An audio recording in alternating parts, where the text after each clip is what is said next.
on, everybody? We are here for another edition of the Wrestling Heroes and Insiders podcast, aka The Whip Show. You know what it is. I am Deshaun Whip Dog Whipple, and I am here with my bring it back. Say it again. My devastating partner. Devastating Daryl Pace. Did you just do that rock thing? You just rolled that hard. You did rock today? What's going on? You know what? Our guest today is making me nervous, man. Because she's calling it right down the middle. So I got to make sure I'm on my straight and narrow today. You dig? I did. I can't be using foreign objects today, man. Well, who we got today? Because, I mean, who do we have? Today? Okay. Today, we have an amazing guest. Like I just said, she's going to make sure we call it straight down the middle. Ain't nothing crazy going on today. We have referee Beckie Phillips. How you doing today, Miss Beckie? I'm amazing. How are you guys doing? I can't complain one bit, man. And before we started the show, y'all, she already said, y'all going to make me laugh. I try to be serious. I can't help it. It just happens. Well, Beckie, first and foremost, you guys have already made it through the pandemic, right? Are you stay-at-home order? Has it been lifted as of yet? We're going into stage 2 in Maryland. Okay. So we've been doing some research on you. Now, you are a referee. You're in the business doing your thing, but you didn't start off as a referee. You were wearing a different type of uniform for a little bit. Could you tell us a little bit about that and what made you transition into a referee? Yeah, I was in the Air Force. I was in it for about 17 years, and then I got medically retired in 2018. I'm real bad. Like, I'm bad with remembering the date. It should be like a milestone for me, but it was kind of like okay, I'm not doing that anymore. Go do something else. So it was in 2018. I started training in 2015. So I was doing like both, but then once the military retired me, I kind of really just like jumped like feet first with wrestling and just completely like did everything I could with that. Okay. Now, you said you jumped feet first into wrestling. Have you always been a fan of wrestling, even when you were doing in the military, or was it something you just said, hey, I'll give it a shot? I loved wrestling. If you could see the pictures behind me, Ultimate Warrior, Bret Hart.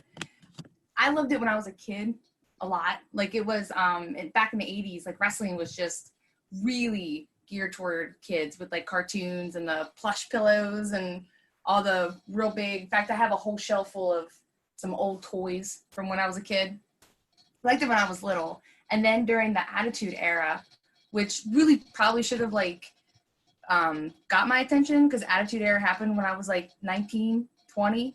I didn't like it. Like it was too raunchy and that kind of made me like not like it. And I stopped that and I joined the military and I kind of went away from all type of like pop culture because I got stationed in Alaska and I was just exploring Alaska. And then I went on 3 deployments. So whenever you get deployed, like whatever happens back at home, like you completely are just oblivious to it. Like sometimes somebody will tell me something. I'm like, that was a movie? Wait, what year was that? And they got to see if I was deployed during that time. I'm like, oh, that's why. And I have no idea what you're talking about. But then when I came back in 2010 was my last deployment.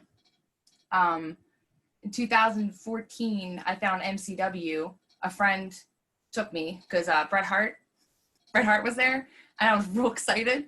And like, I had a whole speech prepared. Like I was going to tell him like, oh, you're my favorite growing up, blah, blah, blah. Once he locked eyes with me, I just started crying. Like I cried. I was like, I love you. And he just goes, okay. He's like, you can move on now. Nice. And then when I stayed for the show, the whole show reminded me of being a kid again. Like MCW, which I see it behind you. I saw, I saw, is that MCW right now? Yep, that's MCW right now, yep. Is it? I can't tell who that is. Because I saw Brandon Scott and I saw the banner. That is!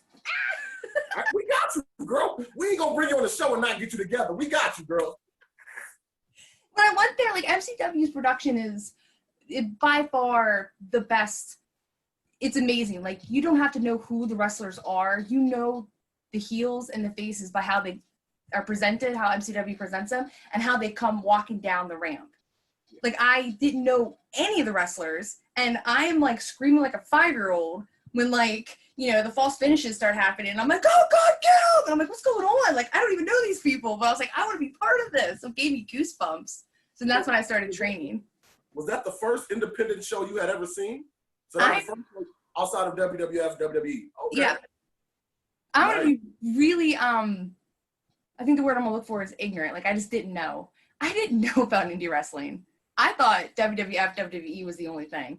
I thought that was the only thing out there. I had no idea about NWA, about Ring of Honor, Evolve, like any of that. I had no idea any of that existed until I started training. No. So now you talk about training, right? So you're coming out. You're in the military. Actually, not coming out. You're in the military. Now, first, just a little background, right? Which of the armed forces were you in? What's your military job? And then we want to talk about how you go from being in the military to going through training class. I was in the Air Force. I was in because my duty title changed. It was a computer operator, and then by the time I left, I was considered cyber surety. So my job was like protecting I guess you would want to say like the parameter of my base, like the network at least. Like, I was the one in charge of running scans, making sure there was no holes. Like, for people to penetrate the network, I had to make sure that computers were updated. I had to do policies and procedures. My job was very black and white. Like, if somebody wanted something and I read the regulations and it said no, I had to tell them no. Like, you know, it's not Becky saying it. It's Tech Sergeant Phillips saying, you know, regulation, blah, blah, blah. We can't do that. We'll find another avenue, but we can't do that. So having that type of, I guess, mindset for the military, it was real easy for me to bring that into reffing, especially the military bearing. Like, I'm smiling when I'm not in the ring and I'm goofy, but once I'm in the ring, like, people try to make me smile and I don't. In fact, I get so like involved that when a heel's being a good heel and I yell at them, there's been a lot of times that we went to the back. They're like, Becky, did I upset you out there? I'm like, no, what are you talking about? It's like, you were really yelling at me. I'm like, yeah. Like, you were doing bad. So when you start your training, is it you thinking about being an actual wrestler? Are you going in, or are you going in strictly going in to be a ref? Like, how did you get started? I did not know what I wanted. So when I first started, because everyone goes through the actual wrestling course. I'm so jealous of the wine. You're a ref. Refs don't drink wine. That's why I'm jealous. I went through the actual wrestling course, and it was like 3 months in, and we were doing hip tosses, and I popped my hip out of place during a deployment. I was like 24, and it's called a subluxation. It was my right hip joint, and I didn't pop it out fully. It was like partially popped out, and I was real stubborn, and I still walked to work. It was like 3 miles to walk to work and back, so it's like 6 miles a day. I was still trying to run on it. Like, for a whole week, I was bearing all my weight on my hip, and it was hurting, but I wouldn't tell myself, Becky, go see medic, you hurt yourself, until finally one day it actually popped and I heard it. And I'm like, I need to go see medic. So when I went to medic, they popped it back in. Like I said, I was 24. So we were doing hip tosses, and I kept landing right on my right hip because I was just kind of twisting myself too much. So I landed right on my hip 3 times. And after the 3rd time, I heard a pop again. And it's called a hip pointer contusion. It's when your hip bone basically bruises. And I had like a big black bruise on my hip. I cried, and they had to send me, like, I went right to the ER, and they injected me with like morphine or whatever to get the pain and swelling to go down. I couldn't like drive for 2 weeks. I still went to a show though. This was we had Ric Flair for the first time down in Glen Burnie, and I really wanted to go to the show, but like I couldn't stand long. Like, my hip was really hurt. But I asked if I can go, but I asked if I could bring a walker because I was really scared somebody would bump into me. And if you bumped into me, like, the pain was excruciating. In fact, I couldn't last more than 2 hours without wanting to take a pain pill. So I'm like, can I at least do the door, take tickets? Because I really wanted to help, and I was, green starting out. So like, okay, Becky, so I had a walker, and everybody was drunk at the show, and this one fan saw me, and he just automatically thought that I hurt myself wrestling.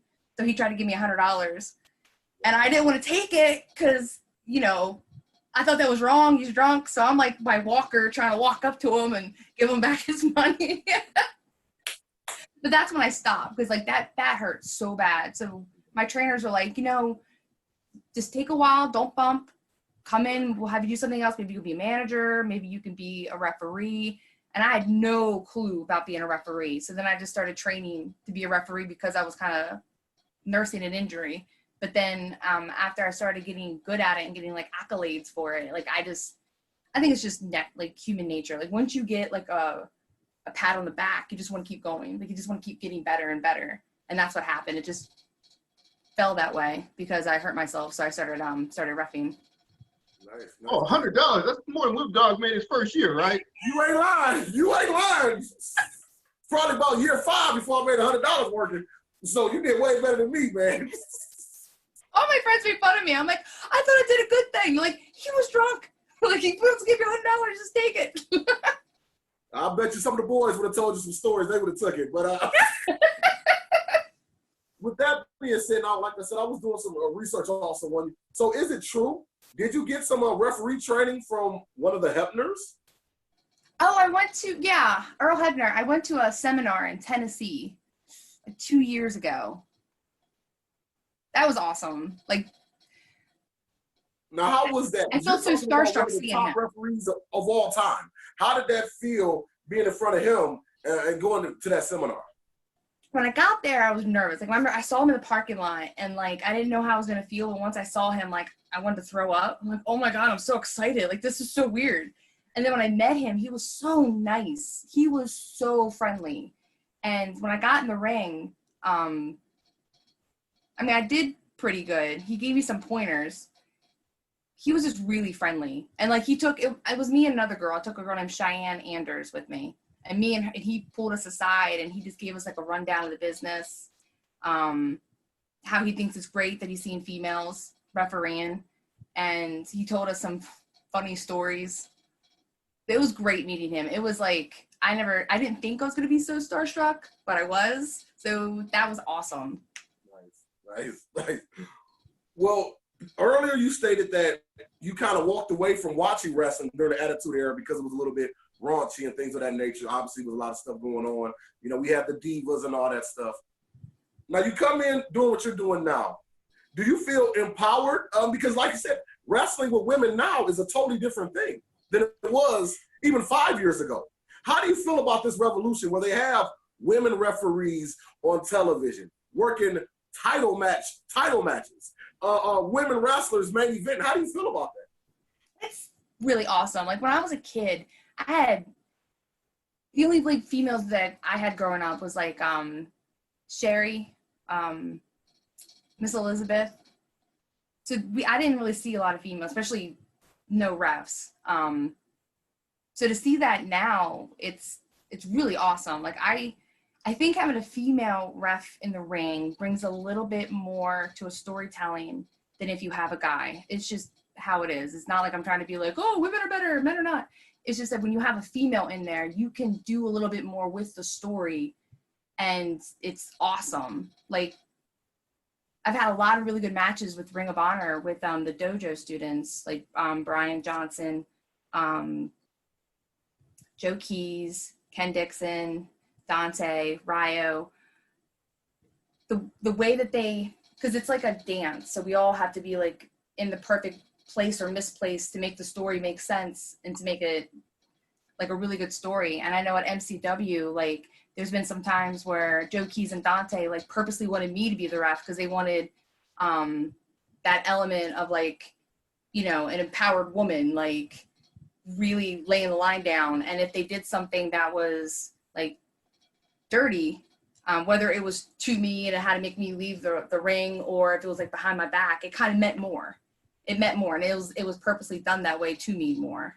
So it's neat. I like it. It's like a really good, I guess I shouldn't say tool, because it's a good addition to any type of storytelling you want to tell in a match. Now, what are some of the rules? You know, as being a female referee, right? In some organizations, you know, again, talk about the attitude era. You have male versus female matches. You know, anything kind of weird. Now we kind of, you know, some organizations don't allow male-female interaction as far as you know, getting hit. So how does that work for a referee if you're doing male matches? Is that okay in some places, or how do organizations feel about that? What you mean for me to referee like a male match? Yeah, and actually take bumps or get into it. Okay. So I can take bumps. So far I haven't taken any devastating bumps. MCW is really good at knowing, I guess, my limits. There's been some times where like a ref's had to go through a table or had to take like a really big move from like a tag team, and they've always had either Keener or Jason do it. They haven't asked me to do it. I think I might be really scared if they did, but I've definitely been punched, or I've taken some moves, some like finishers that aren't as devastating. Also because of, if you think about, like, refs are supposed to be weaker than the wrestlers. And I mean, just the way we perceive men and women, I think if they were to do such a big move to a female, it might look even more devastating. I mean, it's probably why MCW hasn't made me like do any really big bumps from the wrestlers. I never really asked them, but I did one of my favorite matches, and it just happened by chance. We had a show down in Hollywood, Maryland, and Joey Mercury was my trainer at the time, and he was like the biggest heel with MCW. And he was the last match, and he wanted to bump all the refs, but he wanted to bump me last.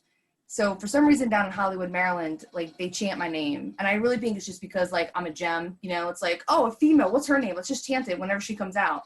So whenever I come out, they chant my name and it makes me red. Like I get real embarrassed, and it's probably why they do it even more. So the first ref was out there, he gets bumped. Second ref comes out, he gets bumped. So the crowd knows there's only three of us. The crowd started chanting my name. The whole building was chanting my name. And Joey Mercury literally looked over at his valet, at Tara, and he's like, are they really chanting for Becky? So when I came out, we did our thing. And then I gave Tara some feedback, like or a receipt. I slapped her, and she bumped off. And then Joey turns me around and he punches me. Like just, it happened. To me, it felt slow motion. Like I remember him saying, take the bump. And I felt like I had enough time to be like, okay, I'll take it for you. But it happened like that. And when you watch the video back, like the whole crowd, once I slapped Tara, you see the crowd like, yeah! Once Joey punches me, literally a couple people almost jumped over the railing to get him. And it was awesome. It was so awesome. And because of that, we actually continued the story for the second match. The second time we went down there, like a month or two later, I didn't do any of the matches until the end. It was a steel cage match. And I was the one that was actually in the cage with him and Bruiser, with Joey Mercury and Bruiser. And it was because of what happened. And then there was like a whole thing at the end where I got my receipt with Joey. It was scary because like I'm not a wrestler. And I don't know how, like when you hear wrestlers like talk over, I don't understand how they know what they're going to do in the ring. Like how when they like coordinate some spots. As a ref, you're in there as well to help, you know, bridge that gap if they need it. So when they told me I was going to do some moves, I'm like, oh, I'm going to be so bad at this. But Joey was just really relaxed through the whole match, and he like talked to me through the whole thing. So it was real easy to do. But yeah, that was the time I took a really, not I would say a big bump, but I took like a punch. And it's real funny because when you watch the video, it really looks like he hit me. Like it. My mom's like, oh, you got hit. That's good. I'm like, no, Mom. Nice. Well, I'm going to ask you this question because I wrestled for many years, but my very last show I was on, they had me be a special guest referee. And I know my big ass was getting tired of going down 1-2, getting back up. I was tired. But jokes aside, how important to the fans is being a referee? They think it's literally just 1, 2, 3. It's so much more. You're an important part of the match. Can you kind of like explain that to the people? Oh, yes. Oh, my goodness. I think when you're a ref yourself and you watch other matches and you see other like indie promotions and the referee isn't either being taken seriously or they're not enforcing the rules, it takes me out of the match. Like, I'm just like, I'm done. I don't want to watch it anymore. And I think a lot of fans subconsciously feel that way. I know that how do I explain this? Because I try to explain it to like new students or to somebody that calls a spot, and I'm like, well, I need to be perfectly out of place to help it move better. A ref needs to be like unbiased. So it should never look like the ref is favoring a face or a heel. So it's very important that the heel and the face don't misuse the ref to make it look like the ref is in on what's happening. By that I mean, like, for example, when a heel wants to do something dirty behind a ref's back, the ref has to be distracted. It's best if the distraction is like 5 seconds or less. It really shouldn't take long. Everything needs to be in place so the ref doesn't see what's happening. Because if the ref sees it, then you just bury the ref. Now the rules that the ref has been trying to enforce, like, just doesn't matter. It's all, out the window. And whenever it looks like the ref is purposely trying to be out of place, or, for example, if it's a tag team, this is the worst. When it's a tag team and say the heel throws a babyface out, and then that heel starts backing up and they say to me, "Follow me, Becky, just follow me. Follow me." I'm like, that is the worst thing. Like, what are we talking about? Hot dogs? Like, that's the worst thing to do. Because obviously a fan's going to know that the ref is purposely has their back turned for whatever's happening to happen. Like, the best thing to do is to have that heel, maybe they walk back and you turn around and say, "Hey, you need to get back." And then maybe that heel looks like he's about to charge to get out. And then that ref can push him back. Like, "Hey, whoa, what are you doing? Like, stay back," And that gives the extra time for, whatever to happen behind the ref's back. So it's very important that the ref's not being misused, that the ref understands the rules, oh my goodness, and that the ref looks comfortable in the ring. I've seen so many times that a ref inside the ring just looks uncomfortable, and it makes the match uncomfortable. When the ref doesn't look like they're like, I kind of want you to get out of the corner, like that ref needs to be really assertive and be like, "Hey, come on," always look like they have control over the situation. Even if, like, it's a spot where that they're going to be, like, up in the corner on the turnbuckle and they're going to do a move off. You don't have to start counting, but you can at least like make it look like you're trying to get them down, like, "Come on, you need to get down." Because if you don't look like you have control, it really looks like there's no rules to be enforced. And if there's no rules to be enforced, then, what makes a heel and a face then? It's really hard to differentiate, the two characters in the ring. I feel like I just rambled. No, a question on that. So, I mean, when you look at, like, we talk about some of the greatest matches, right? Savage, Steamboat. And there was, like, I think, I don't know. We got Edge and Orton. Might know how many false finishes? You got Edge and Orton, greatest match. I'm sorry. You need to have good cardio. That's a good point. Yeah. So I think Savage Steamboat had 20 plus false finishes, right? Mm-hmm. So Dave Hebner was on that canvas as much as probably they were. So I mean, they're bumping, and you got managers, on the outside too, kind of helping direct traffic, helping distract you. It's a lot of work. So I mean, how do you stay in shape for all that? I personally, I like to do Insanity, the beach body Insanity. I do that. I do spin. I love running. Insanity is really helpful because that's a lot of high intensity and does like burpees and whatnot. Because that's what you can only get better at what you want, like specificity. I'm really bad at that word. So if I want to get good at getting down and getting back up, obviously burpees are the best thing to do. That's a really good point. I know when I did house shows for NXT, and it was me and Jessica Carr for a Thursday, Friday, Saturday show. And this one, it's called a fish out of water sequence, where it's a lot of false finishes and you gotta kind of really be around to get it. And I guess I wasn't quick enough, which I felt it too. It felt like I was a little too out of place. And when I went into the back, that's the first thing Jessica said to me. She's like, "That took me out." She's like, "The fact that you weren't there quick enough for that." She's like, "I just kind of took me out of that moment." And I was like, it's so true though. It's so true. Like, you really do have to be like on your game to keep the match alive, because if you're not in the spot where you need to be, you don't want the heat. Like, the worst thing is when the heat is misplaced on the ref and not on the heel. It makes me feel bad. Like, I apologize whenever that happens. I go in the back and I apologize to the match. Like, if I ever felt like I had heat, and they're like, "You're fine." I'm like, I just feel like I took it too much. Like, when I first started and it was like hard to, I guess, like, I didn't quite get it. Understandable. And, you know, another quick one on that, right? To tie on, when you're a referee, right? And maybe it's different. You know, I've always heard of WWE that the ref has to count it, right? If the guy's down, he's not kicking out. You've done the two. Big title match. You're getting ready to go down for a 3. He's not moving. What's the rule? What are you doing out there? Maybe it's a huge match and you got like Bret Hart's on the canvas. What do you do? Do you count him down? What happens? I know there was a match with NXT. I hate to say this, I don't remember who was wrestling, but I remember who the ref was. It was Drake. And I think somebody got like literally knocked out. This wasn't that long ago. It was a couple months ago. And Drake did the 1, 2, and he was so quick with his hands. And like, it was almost beautiful to watch. He did 1, 2, he knew he wasn't kicking out because he legit got like knocked out. And he slid his hand under and did this. So the shoulder went up and he was like, it's a 2, but then he quickly got that guy out of the ring. Like he quickly, you know, like people are talking to him in his ear and they quickly, like on the fly, fixed that.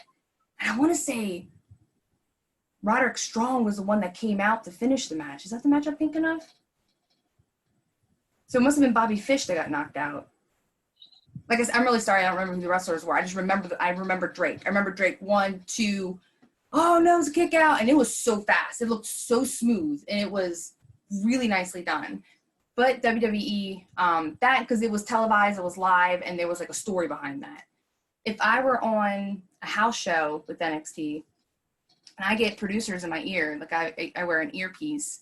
I mean, if someone's not listening and you're counting and they're not doing what they're supposed to do and you get to 5, you need to call for the bell because that teaches them.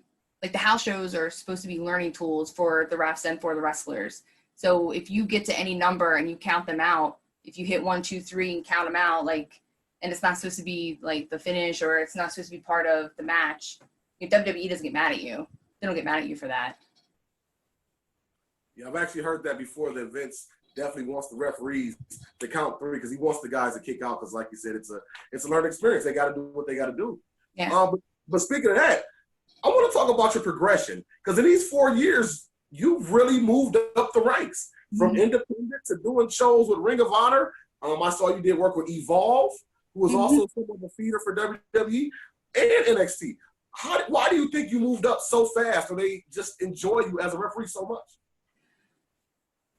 I think a lot has to do with the school that I started out with. MCW has a lot of ties with WWE. They have a lot of amazing talent come out of MCW. We have Patrick Clark, Velveteen Dream, Leo Rush, Jessica Carr was with MCW when MCW opened back up in like 2014 or 13. Mickey James, Lita.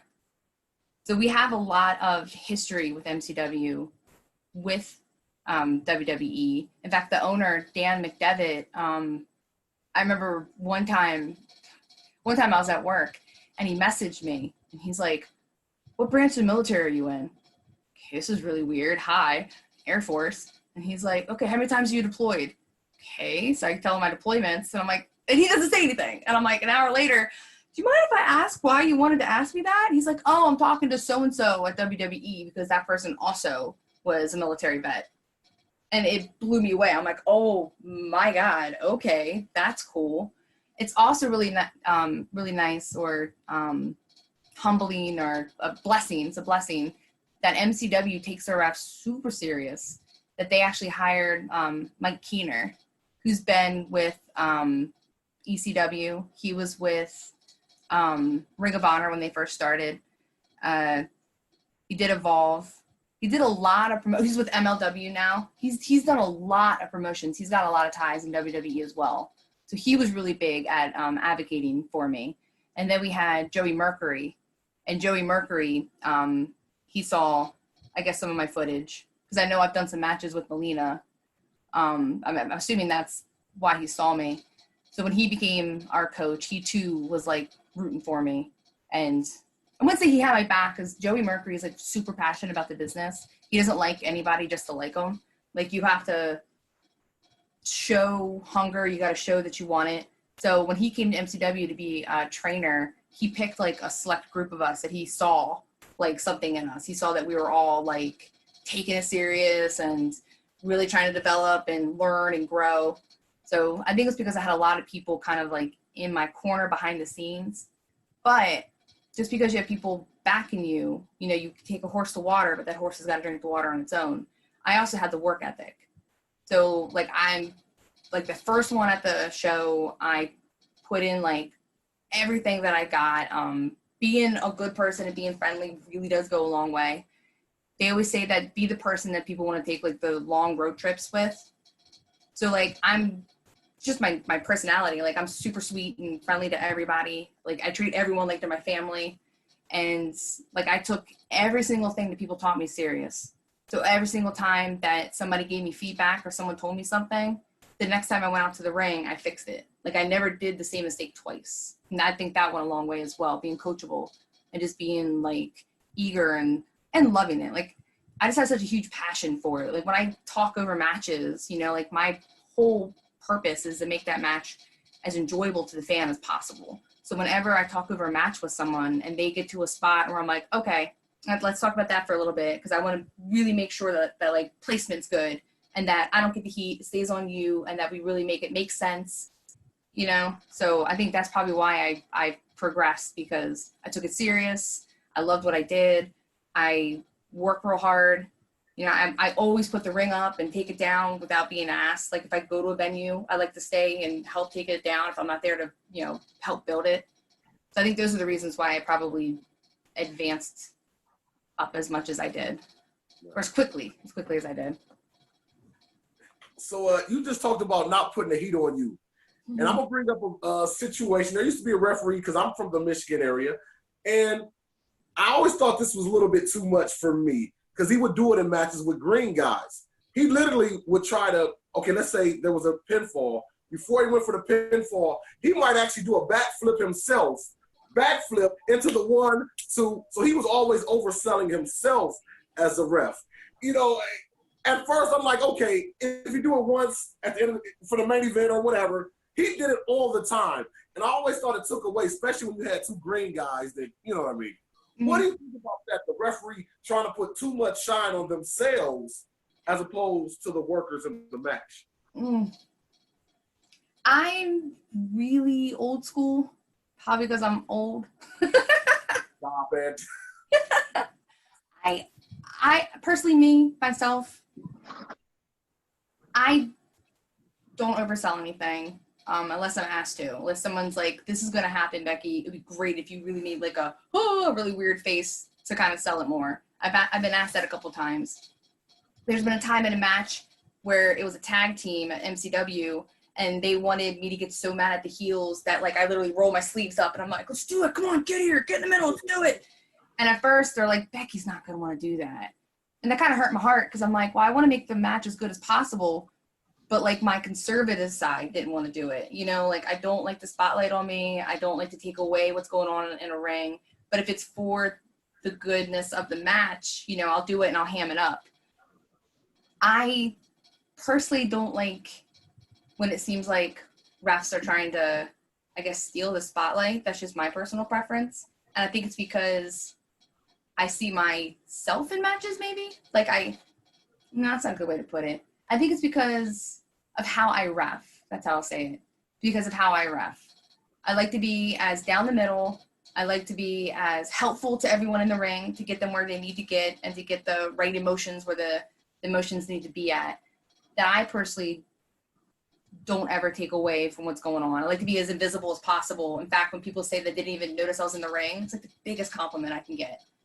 So me personally, I don't like it when refs oversell all the time. I should say this, all the time. If you do it once in a while, there's been some times where I've seen, like you've seen little clips of like the ref doing the cartwheel and then slide it in for the pin. That's funny. That's funny. But I think that if they do it all the time where it almost feels like it's their gimmick, then I kind of get a little frustrated. So now a question on this, right? You are in a very male-dominated, very testosterone feud. I mean, I see the poster behind you. That looks like a lot of testosterone. You know, Is it tough? Is it tough? You know, being a woman in this very male-dominated business. Do guys sometimes give you a hard time, harassment, that kind of thing? I mean, what's it like, you know, dealing with some of the guys? I've been really blessed that as far as harassment goes, I've never had that happen. I don't know whether it's I really can't even tell you like why. If it's my demeanor, if it's maybe because I was thinking about this.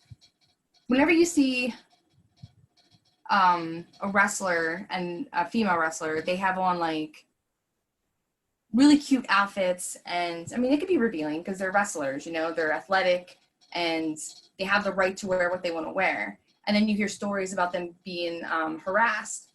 I hate to think that maybe it's because of how you're perceived, because as a ref, like, look what I'm wearing. It's like a suit kind of.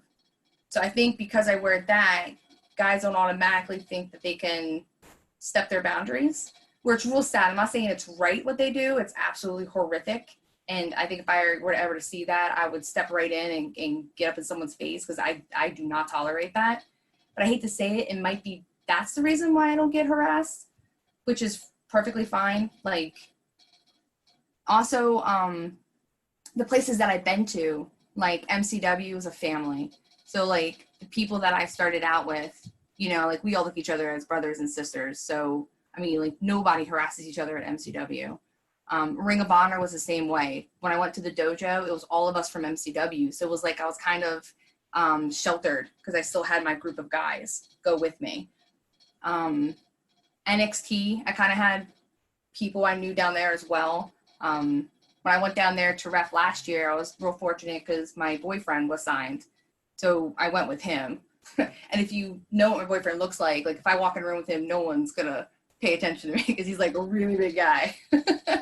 So that probably helped. But the one thing that I did get, and that makes me mad. Like if I have a conversation with someone about it, I get real passionate because I get real mad because it happened in the military as well, is when I'm trying to give somebody advice and they automatically don't listen to me. And the only way that I could think is why they're not listening to me is because I'm a female. That happened at one of my training schools. Somebody like literally grabbed me to turn me to not see something. So I pushed them and I'm like, don't you ever touch me again. And then after the match was done, when the coaches were giving the wrestlers their feedback, I was like, hey, can I say something? So I said something to that wrestler. I'm like, hey, just so you know, you should never touch a ref, especially a female. Because touching a ref, is a DQ, but there's something more when you do it to a female. It's just, it looks way more aggressive. You know, if you brush a guy, okay, if you brush a female, it might look like you hit her. You know what I'm saying? So I was trying to give him that advice that like, dude, just walk back to your corner. As a tag team, as a ref, and I know I'm not supposed to see behind me, if I could just yell at you and tell you to go back to your corner, and if you keep walking, that keeps my attention on you. And then when you get to your place, then I'll turn around because it looks natural, you know? And he literally went, ah, and walked away. I got so red and I had tears in my eyes. And like the coaches didn't correct him, but one of my MCW boys came up to me and he's like, you know, so-and-so doesn't really like to listen to other people. I'm like, no, it's females. Like that has to be it. It has to be because I'm a female. Because he listens to all the other guys, like all the other trainees. We're all on the same level. So my MCW friend was like, well, how about you tell me and I'll tell him? I'm like, no. And I never went back to that training. I'm like, no, it shouldn't be that way. I shouldn't have to tell you like a rep advice to give him. I should be able to just talk to him. I've had that, I've probably had that twice now where I'm trying to give like my ref feedback and I had a guy get like, I don't want to hear you, blah, blah, blah, blah, and just walk away. I'm like, all right, that's cool. I won't see you around. And they don't understand. You got pulled now. Like, you ain't no regular person either. You understand? We know how the business works. You understand? But with that being said, you're talking about training people and things of that nature. So did you actually like training? Because I know the seminars I used to go to in the past, sometimes when guys go to a seminar, but they feel like they already been working for so many years, they truly only go thinking, this is my reason to go here. I'm going to get signed or whatever right now. And they're not here to listen. How do you feel about that? Or do you think there are a lot of people that come to the seminars that truly want to grow as a performer and as a worker? I know whenever I go to seminars, like I actually am now with Evolve. When I went to the seminar, like I didn't go there thinking that they were going to pick me. I went because like I kind of want to find somewhere I belong, basically is the bottom line. I wanted to find somewhere because I didn't feel like I belonged to some other promotions. So I wanted to find somewhere that I felt like I fit in. And I've met Jeff Bundy. He was really nice to me. I haven't met, or at the time I never met Jake Clemens. And I knew Odie was there. And I know Odie, he's nice. So once I got there, like I fit in. I just fit in like right away. Like those refs like took me under their wing and they are just like the nicest guys. I always want to learn. I always want to learn. When I first started at the dojo, because we had Joey Mercury and he was real big about like the refs being the refs and, you know, how the wrestlers can interact with the ref. Literally like the first month I was there, you can ask any of the other MCW guys, I smiled the entire time because I was so excited to learn. And I love getting feedbacks. I love getting feedbacks because you only get better if you get a feedback, as long as it's, if it's, how do I say it? Something that you can improve on. Sometimes people say stuff that's like, that's just mean. But if it's something that you can actually build on, I love it. That's why I love MCW. Keener's there. Keener always gives me feedback. Like I constantly go up to him. He's to the point now where he's like, Becky, you're with Evolve or you're with NXT like a month ago. He's like, you don't need me anymore. I'm like, no, I do need you. Because I will never feel like I'm at, I guess, like the top of the pier. Like I'm never going to feel that. I'm always going to feel like I just joined. And I can't stand it when I see people in the business that don't want to learn, that are only in it for themselves, like they're selfish and they just want to like impress themselves and they don't care about the story or the match or safety. You know, when you see people that are just like, they don't get it and they don't want to learn. They don't want feedback. I don't like seeing that in a wrestler, in a valet, in a manager, in a ref, in anybody, because it really stunts the match. Like if I get two wrestlers that are just craving to learn and we're talking and it's a great match and we're all interacting, and then you get a manager that comes in and just wants to do his thing, it just kills the match. It stunts it, in my opinion. I've had that happen a couple times where like one person in that match is just being difficult because they don't get it, or they don't want to learn, or they're not open-minded. It's like something's not clicking to make it like a really good story all the way around. And that angers me. That angers me a lot. So now, you know, I'm looking at the background. I know you talked about all the action figures and toys and your kid growing up watching this stuff. You make it to WWE, you're in NXT. What is it? I mean, you're not just playing with action figures anymore. You're standing in front of some people that probably are action figures. What is this like for you? You know, to experience this. What is the experience? And then the other part, after you talk about the experiences, what is the mark out? What is your biggest kind of mark out moment when you're in the dressing room or locker room or you're in the ring and you go, oh my gosh, look who is here, look who's next to me. You know, talk a little bit about it. I never expected, if you were to talk to me back in 2015, in fact, when I signed up with MCW, and I had, it was Dan McDevitt, the owner, he was the one that was like interviewing the kids, like the new kids that came through. So it was him that I met. And I remember he even asked me, he's like, what is it that you want in this business? And I'm like, I don't know. I have no idea. And then I told him, like, well, I'm actually in the military, so I can't really leave. Like, I can't go anywhere. And he's like, okay. He's like, that's cool. You know, some people, they just join as an extracurricular activity, or some just join, like, for fun. He's like, that's fine. You can do whatever you want. So I never in a million years would have ever thought that WWE would have contacted me, that I would have the courage or confidence to like go try out for Ring of Honor or go try out for Evolve or even do the WWE like tryouts. That was scary. That was really scary. Holy moly. That was really scary. Which that's a cool story if you want to hear it, how when I did the tryout, that was actually the week that Tom Castor broke his ankle. So it just happened perfectly. I was there for Wednesday, and then Thursday night is when I got the call from Eddie. He said that Tom Castor broke his ankle. They're flying Jess to go finish the tour, and they needed a ref for the local shows. And they're like, well, you're here for a tryout anyway. Do you just want to come do the shows? I'm like, yes, I do. That's like the best thing ever. So I went and did the shows. So that was like a perfect storm. I mean, it was awful that Tom got hurt, but it was just almost not a blessing, but it was just, I guess, perfect timing for me to be there, because then they had a solid ref that can go and do the house shows while Jessica went and finished up the tour, the loop that they were doing. And then Tom went to the hospital, and now he's back better than ever. He's like 2.0. But I forgot the question. Well, yeah, that experience, and then the Mount Rushmore, or not the Mount Rushmore, I guess the markout experience. You know, you're in the ring, you're in the locker room, and you see this person or these people. What is the biggest markout moment for you? I really don't think I've ever marked out while I was in.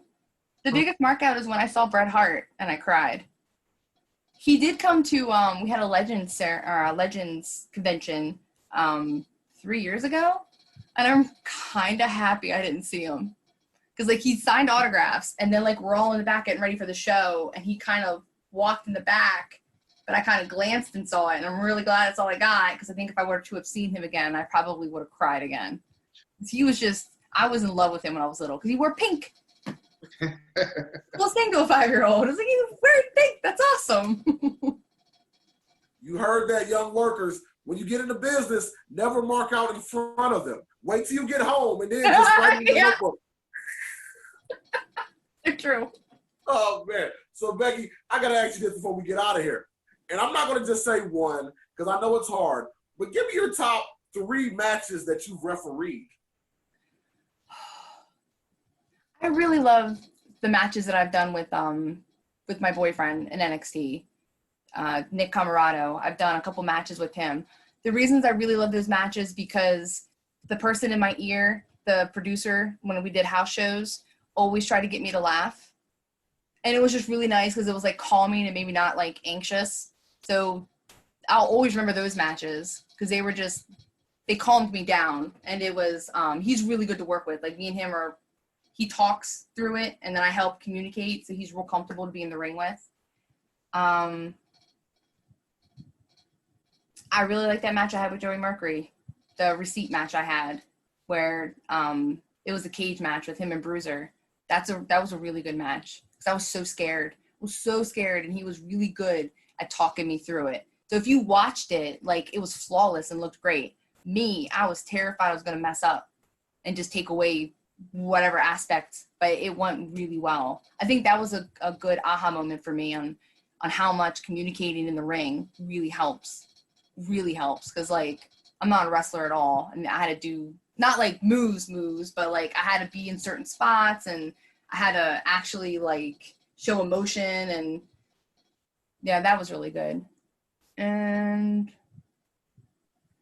with Ring of Honor, I really, really like the matches that I've had with the dojo students.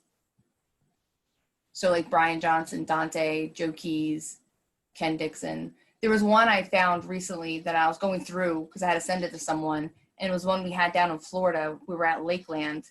It was last April, and it was a tag team. It was Vinny Pacifico and Ryo against Brian Johnson and Dante. And what's so great about that match, I mean, sorry I don't have any with like a legend, but what's so good about that match is that there was like 4 spots that something had happened behind my back. And if you watch it, it's so smooth. It's so smooth that I don't look like I'm purposely trying to like not see it. And they were just so quick with whatever they had to do to get to, you know, where they needed to get to. That one was really good. Like, after watching that, I love it when I look back at some of my matches, and I'm just like, God, that's me? That's really good. You know, looking at the people like, God, we did that? It's like painting a picture and then walking away and coming back and be like, I did a Mona Lisa? What is that? It's just so good because, like, when you're in it, you don't really think about what it looks like until you watch it, and you're just like, I mean, not just looking at me, I'm not trying to say I'm the spotlight, but just like how everyone interacts in the match and how it just looks so smooth, and like the stories being told, and you're getting the yays and the boos where you need them.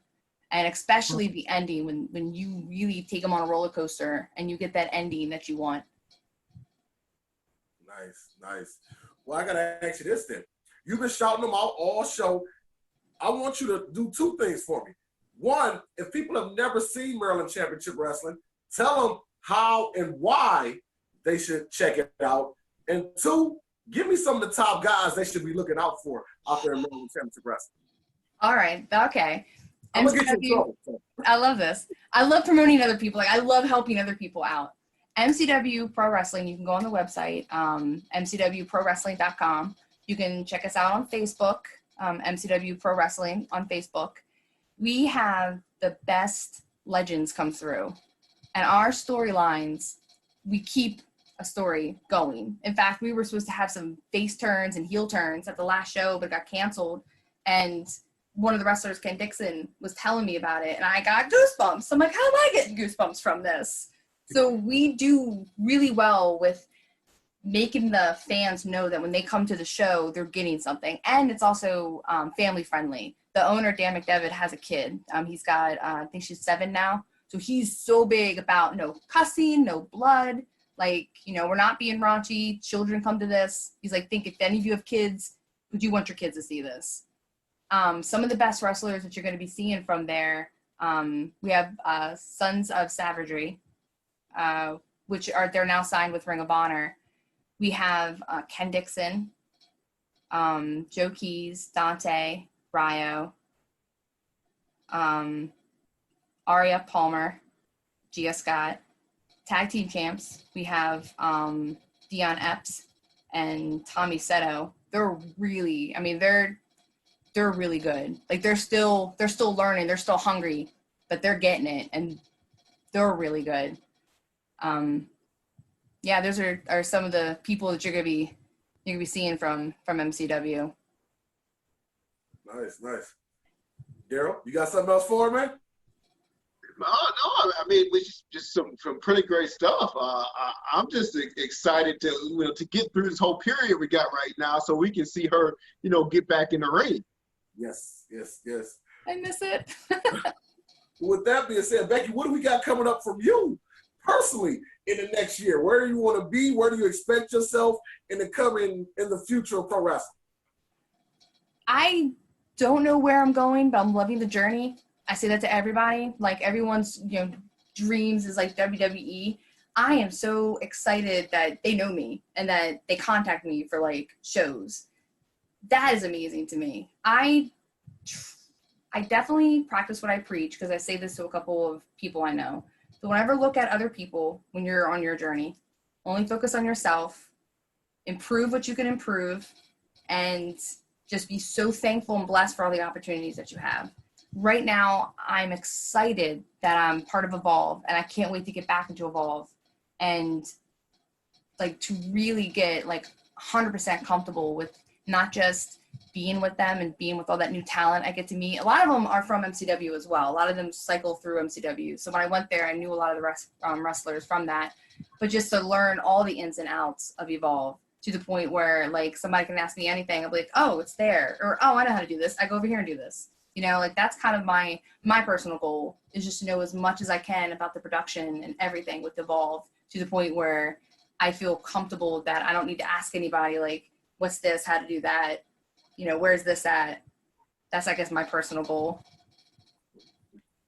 I do have one quick thing. When you're refereeing multiple different types of matches, what's your favorite type of match? Is it like single tag? And then what's your least favorite type of match to have to referee? I absolutely love tag teams. I love tag teams. I love just constantly always being busy, and there's like a lot to do with the tag team. That, and there's so much possibilities on what can happen with the tag team. So I love tag teams. That's one of my favorite things to do. One thing that's easy to do, but the reason is probably one of the least favorite things I like, is because people forget that there's no rules, is like a triple threat.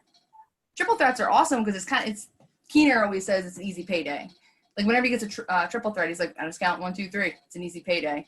The reason it gives me a little anxiety is because like there's no counts for anything, and sometimes the talent forgets that. Like I'll have a talent like choking someone on a rope, and they're like, count, ref.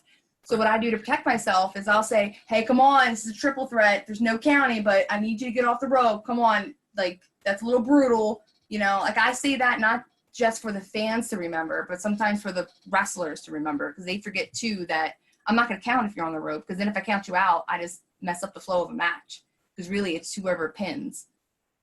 So even though it's like an easy match, it gives me anxiety because a lot of times fans forget, and then they'll start getting, like, I'll start getting heat.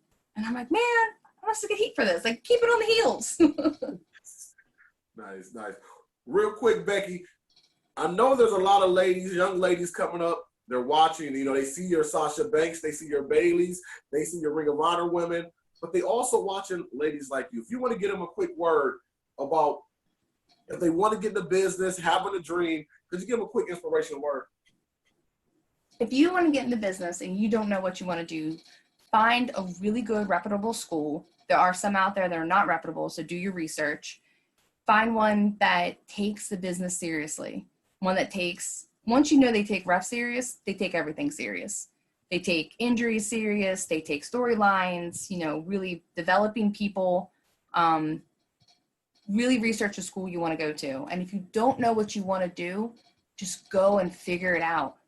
Like be upfront and honest with coaches. Be like, hey, I want to be in this, but I don't really know what I want to do. Because sometimes you have blinders and you don't know what you can give, but someone else might be able to see something in you.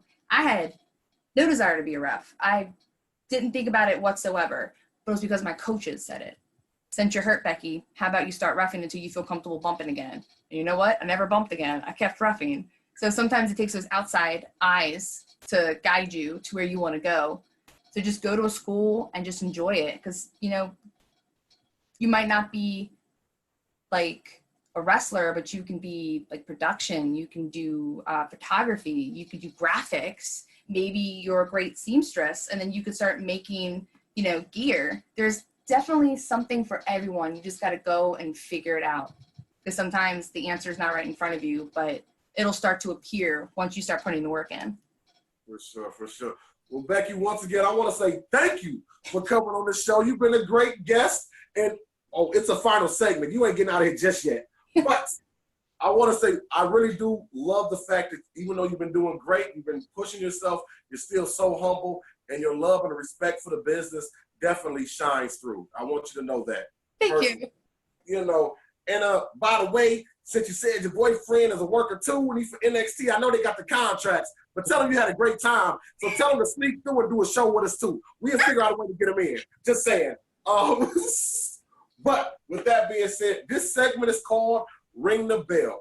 You got 60 seconds to say anything. You can inspire. You can just say, hey, look at me. You can talk about whatever. But you got 60 seconds to talk about whatever you want to. You can tell them follow you on Instagram, whatever. But you got 60 seconds. Referee Beckie Phillips, ring the bell. I have to have a black and white dog because it matches my outfit. say no more. Well, guys, and Becky, don't hang up just yet because we'll talk to you for a second after we close out. But, guys, once again, it's been a great show. Daryl, I mean, what can you say, man? Man, fantastic show, but wait. I know she didn't shout herself out, so we got to do it. Where can we get a hold of her? I need a ref. Where do we find her? Yes. All right, so Instagram is Beck the Ref, and Twitter is Becky the Ref. And then on Facebook, you can just look up Beckie Phillips. Nice. You heard that, guys. You got the best ref in the business. I know she's too humble to say it, so I'm going to say it for her. You got the best ref in the business, Referee Beckie Phillips. But real, Daryl, we had another great show, man. I don't know how we keep having these great guests, but it's been amazing, man. Man, another great show. So many insights, you know, especially from someone who's been able to, you know, to be in so many different organizations. And this is our first referee, and we had a world champion a few weeks ago. Now it's our first referee, and you know, it's our first female guest. Facts. Yep, that's true. That's facts. Well, guys, you know what to do. Check us out at the Whip Show Podcast. Follow us on Instagram. You can check it out. Anchor, The Whip Show Podcast on all podcast platforms. YouTube, The Whip Show Podcast. You want to email us, you got a guest you want to come on. Just hit us up, The Whip Show Podcast at gmail.com. But I am Deshaun Whip Dog Whipple. Devastating Daryl Pace. We got Beckie Phillips. And we will see you next time on the Wrestling Heroes and Insiders Podcast, a.k.a. The Whip Show. Take care, guys. All right, now Becky.